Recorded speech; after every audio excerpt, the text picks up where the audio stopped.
Assalamualaikum warahmatullahi wabarakatuh. Berjumpa lagi dengan Miss Julia. Kali ini kita akan membahas materi IPA kelas 9 semester 2, yaitu tentang kemagnetan. Sebelum kita bahas tentang kemagnetan, kalian perhatikan gambar berikut ini. Nah, dari gambar ini, benda apa sajakah yang dapat ditarik oleh magnet?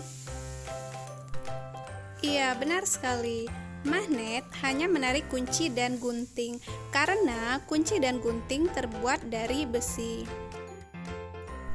Kalau begitu, apa sih itu magnet? Magnet adalah benda yang dapat menarik logam lainnya. Magnet itu sendiri berasal dari kata magnesia, yaitu nama tempat di Asia Kecil di mana pertama kali magnet itu ditemukan lebih dari 4.000 tahun yang lalu dengan sebutan batu besi. Sekitar tahun 1200, bangsa Cina sudah menggunakan kompas magnetik sebagai petunjuk arah dalam pelayarannya. Berdasarkan sifat magnetnya, magnet terdiri dari bahan magnetik dan non-magnetik. Benda magnetik adalah benda yang dapat ditarik magnet, terutama besi dan baja. Berdasarkan kuat lemahnya gaya tarik magnet, bahan magnetik dibedakan menjadi 3, yaitu yang pertama, yaitu bahan ferromagnetik. Bahan ferromagnetik adalah bahan yang dapat ditarik kuat oleh magnet dan dapat dibuat menjadi magnet buatan. Contohnya besi, baja, nikel, dan kobalt.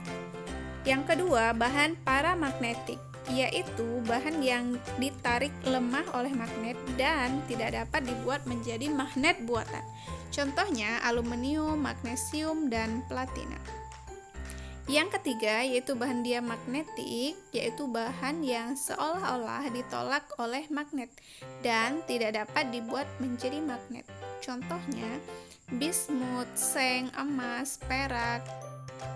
Sedangkan benda non-magnetik adalah benda yang tidak dapat ditarik magnet. Contohnya kayu, plastik. Nah, sebagai latihan kalian, di sini Miss sudah sediakan beberapa benda. Nanti kalian kelompokkan benda tersebut ke dalam benda yang tergolong magnetik atau non-magnetik. Nah, nanti kalian tulis di buku latihan kalian ya. Selanjutnya kita bahas sifat magnet. Jadi, jika magnet didekatkan dengan serbuk besi, maka serbuk besi akan banyak menempel pada kedua ujungnya. Karena gaya tarik magnet terbesar terletak pada ujungnya.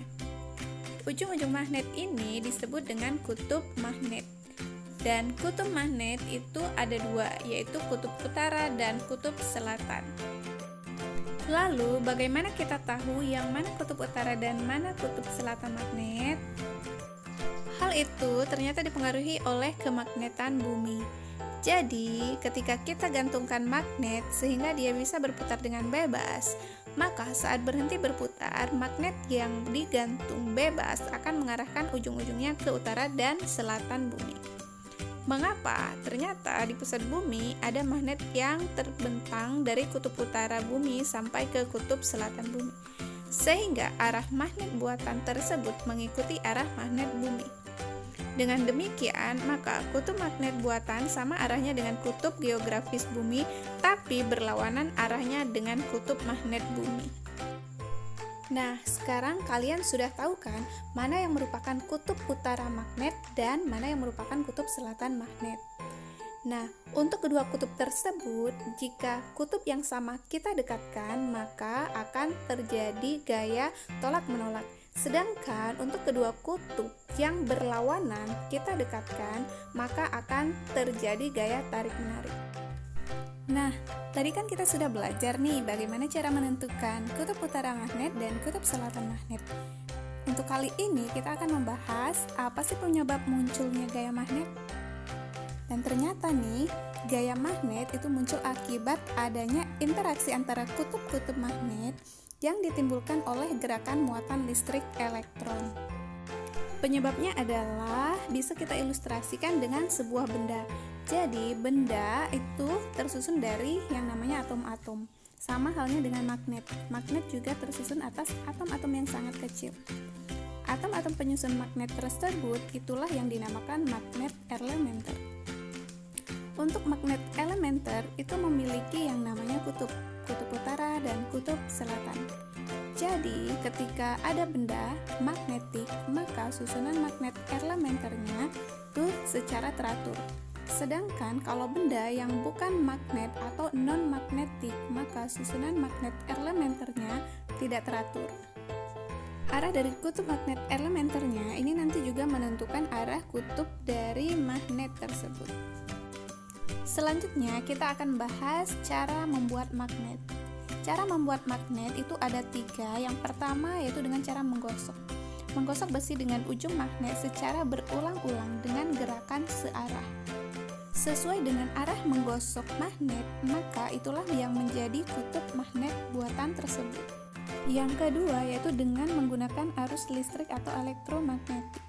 Caranya yaitu dengan mengaliri bahan feromagnetik atau bahan yang akan dibuat magnet dengan listrik DC atau elektromagnetik atau bisa juga listrik searah.